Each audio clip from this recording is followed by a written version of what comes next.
Podcasting from Singapore and broadcasting all around the world. You're listening to the Ignite EdTech Podcast with Craig Kemp, created by an educator for educators and streaming to the world. Now, over to your host, Craig Kemp. Hello and welcome to episode 104 of the Ignite EdTech Podcast. I'm your host, Craig Kemp, and I'm honoured to have you here with us. As most of you know, I continue to work with the incredibly talented Mark Quinn to improve the final audio quality of this podcast. He has his own podcast production studio that provides editing and mastering services to content creators. To connect with Mark, please see the details in the podcast notes below. Last week, I asked you about the games you play with your class after being inspired by Quizalize, and we had so many incredible responses. Thank you for your thoughts and ideas. Here are a couple of our favourites that we received from you this week. Lisa in Australia shared, "We use Quizalize to create gamified versions of our weekly learning. We have a quiz afternoon every Friday based on what we learn during the week. We track our results and share it out every week. The kids just love it. It motivates them to learn and engage, and parents love the statistics produced and shared. Thanks, Lisa." Nguyen from Vietnam shared, "I like to play a variety of short games at the start of my classes to focus the children in. Whether it's paper, scissors, rock or a hand clap game, I get them up and moving and laughing, and then they focus in on their learning. It's a great way to get my sessions started." Thanks, Nguyen. Donovan from Germany said, "In my PE class, we gamify every class, sometimes with and sometimes without technology. I use a variety of tools that I know the kids know because we don't have time to teach new tech in our class. That limits us, but using games helps us engage students into thinking about their learning." Thanks, Donovan. Love that reflection, and thanks to everyone else who shared their ideas about games in their classroom too. This week, I want to ask you about thought leadership and what that term means to you. I'd love to hear from you. Please share with us via our Ignite EdTech social streams. I look forward to hearing your responses soon. A tool that has positively impacted the authentic and purposeful use of technology into classrooms and meeting rooms that I have worked in is Planboard by Chalk. Planboard is a free online lesson planner and gradebook that's used by more than 500,000 teachers globally. Planboard is an organizational tool for lesson planning and for tracking standards coverage. Start by creating a free account at chalk.com. Next, create color-coded subjects, which can be further organized into sections if the subject is taught to more than one group or class of students. Then, add subjects to a schedule using a built-in calendar. Creating and organizing lessons is the final step. Templates are available, and editing tools allow teachers to embed videos, visuals, and attach documents, like Google Docs.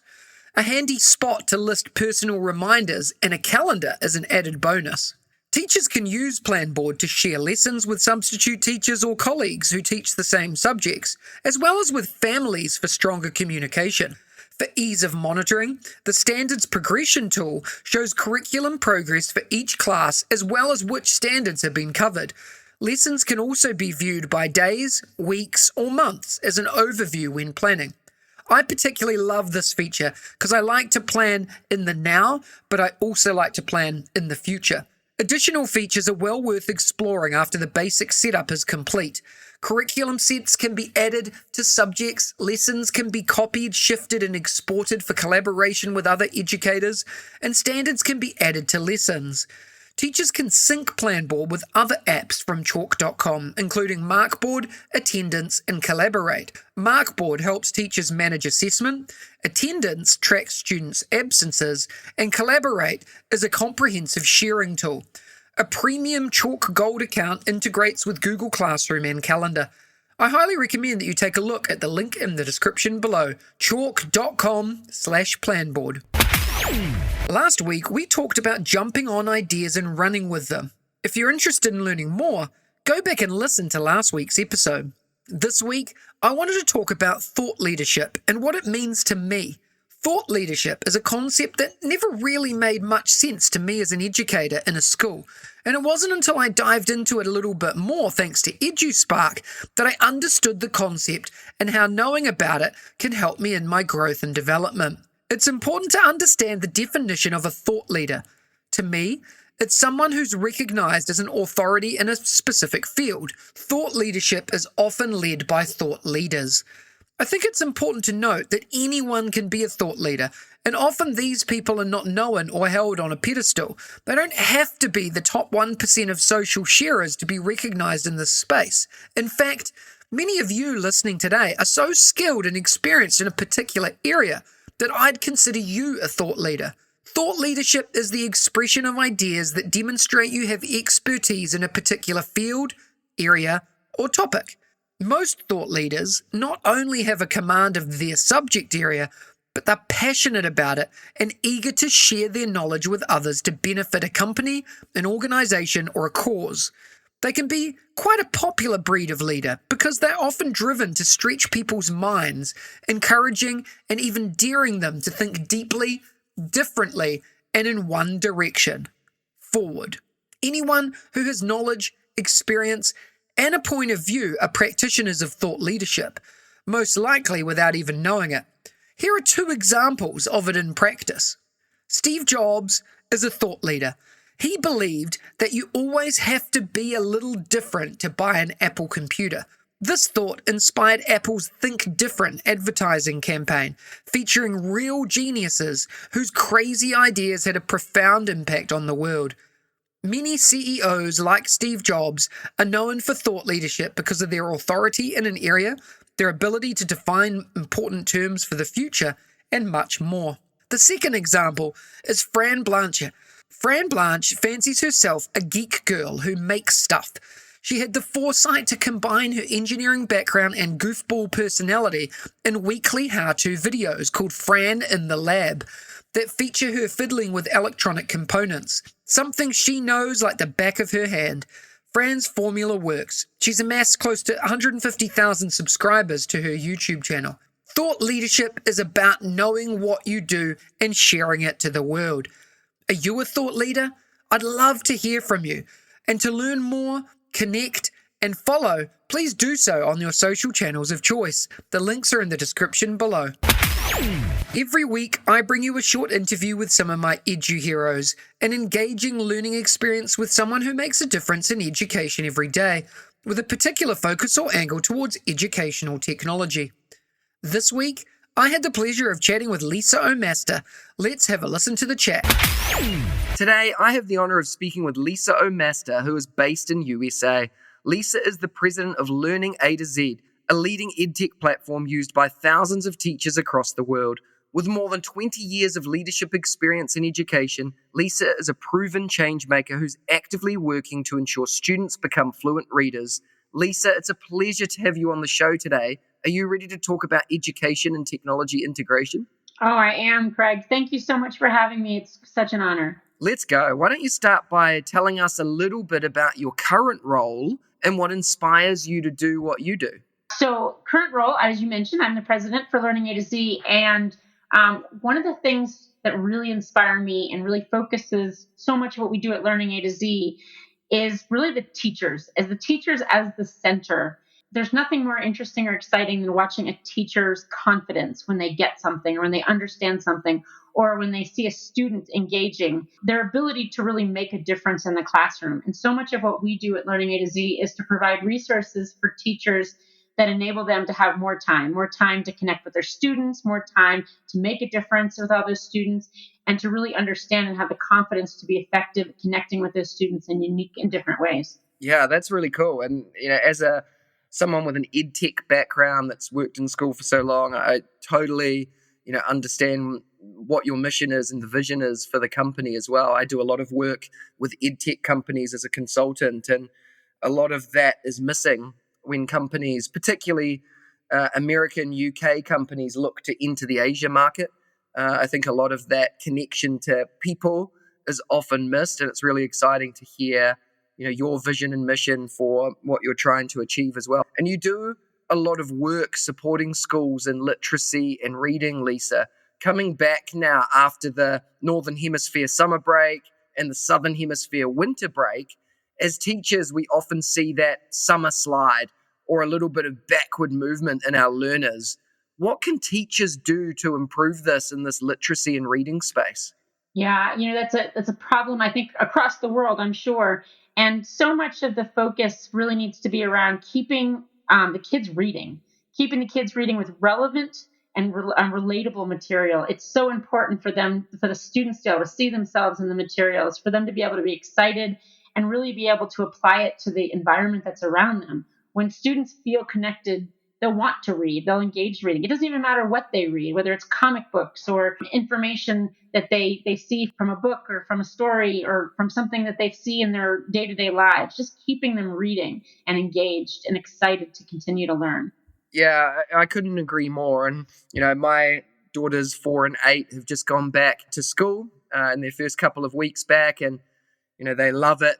We read a lot anyway, but I can see how easy it is to over a break to let that slide as well. And, kids do forget, but it comes back just like riding a bike, right? As long as you put that time and energy into it. Well, and they love to read, so it's an exciting opportunity. They just need a time to connect in ways that really make sense to them. Absolutely. And you're so passionate, Lisa, about technology too, particularly in that area of reading. Tell us a little bit about technology's evolution within the classroom over the past couple of years, particularly how gamification fits into the classroom. Yeah, it's interesting. Technology can be both a blessing and a curse in so many ways, right? There are some negative aspects. There's so many companies coming into the space with so many different technology solutions. They're fun, but fun doesn't always mean effective. And gaming for gaming's sake isn't necessarily enough. They have to be grounded in research and best practices. And so from a technology perspective, it's a tool, but technology is not the solution, right? And it really comes down to, what does that look like in terms of implementation, confidence, reliability? Is it easy to use? And tools really for engagement, learning, and understanding, and differentiation. So from the perspective of gamification, it's really important and really almost imperative that as educators are looking at different tools, is it just fun? Or is it fun and effective? And what does that look like? And are companies just creating gamification for the sole purpose of checking that box of saying, okay, yep, we have gamification, which is unfortunate because while that might engage a student, if it's not helping that student learn and grow, then it's not necessarily an effective tool. And so what does it look like to have truly effective technology?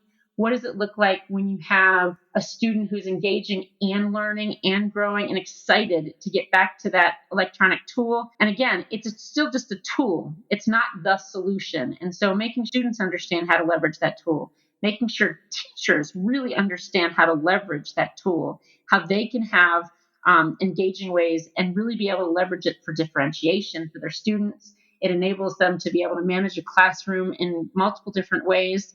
And be able to handle different kinds of students at different areas of where they are in their learning trajectory. Yeah, and I'm excited to hear you talk about differentiation as well. I think it's often overlooked, and particularly in this reading space, I think it's a really important element for not just teachers to understand, but parents to understand, and also kids to understand that we're all at different levels, we're all achieving different goals, and we're all working towards improving what we can do. And I think that as sitting here talking to you as a leader of a large global edtech company, I'm excited to hear particularly all of this teacher talk, really diving deep into the needs and demands of a teacher every day. So that really gets me excited, Lisa, because there's a lot of edtech companies and leaders of edtech companies who really aren't grounded in education. What brings you into this space? As an edtech leader, why are you so passionate about education and change with Learning A to Z? I'll connect it back to what I said earlier around teachers as the center, right? And so much of a child's experience in the classroom is about that relationship with the teacher. All of us can pinpoint a specific teacher that made a significant difference at some point in their lives, right? And it didn't necessarily have anything to do with the technology that teacher used or the subject that teacher taught. It was the teacher at the center. It was the teacher being able to connect in a meaningful way with a student. And how can a teacher do that? How can she do that? She can do that through the help and support of technology. She can do that through the help and support of additional resources that make her time more valuable so that she can spend more time connecting with those students. And so to me, if you think about all of those technology resources, all of those things that are available to teachers today, and teachers being at the center, they're all designed to give teachers greater opportunities to connect, understand, and impact that student's outcomes. Yeah, I love it, Lisa. We're on the same page with so much stuff. And another area that we're on the same page with is professional learning and development. I know that's a big focus with what you guys do. And at eduspark, we're leading the way supporting educators globally in this space. And I recently read something about you describing teacher Pd as non-negotiable. And I love that. Tell us more about this and how we can do better in our schools. Happy to. And I'm so excited to see the work that you're doing as well. Professional development comes in lots of different forms. In some cases, it's just the ability for teachers to connect with each other. So there's different kinds of PD. From the perspective of a teacher not necessarily feeling like she's alone, that she has a lifeline, right? And that has the ability to be able to connect with each other, with other people in terms of both from an educational community, as well as the creators of some of the electronic tools that they may be using. One of the things that Learning A to Z does is we kind of build in that lifeline into our product. So it's on demand, whether that's a video at the point of use, whether it's recommendations and giving that teacher an opportunity to go, okay, if based on the way the student performed in this particular area, we recommend these resources. We recommend this kind of conversation. And so again, allowing that teacher more time to focus on what's important in terms of connecting, we automatically give them recommendations in an adaptive way to kind of connecting those teachers and students together in meaningful ways. And it really builds confidence with the teachers and creating connection. And so without professional development, without the ability to connect with other teachers and with other professionals that can support their efforts and be able to teach each other best practices, they're oftentimes feeling very alone and isolated. And so professional development serves so many, both from the perspective of learning, as well as just mental health and connectedness with each other. Yeah, hit the nail on the head there, Lisa.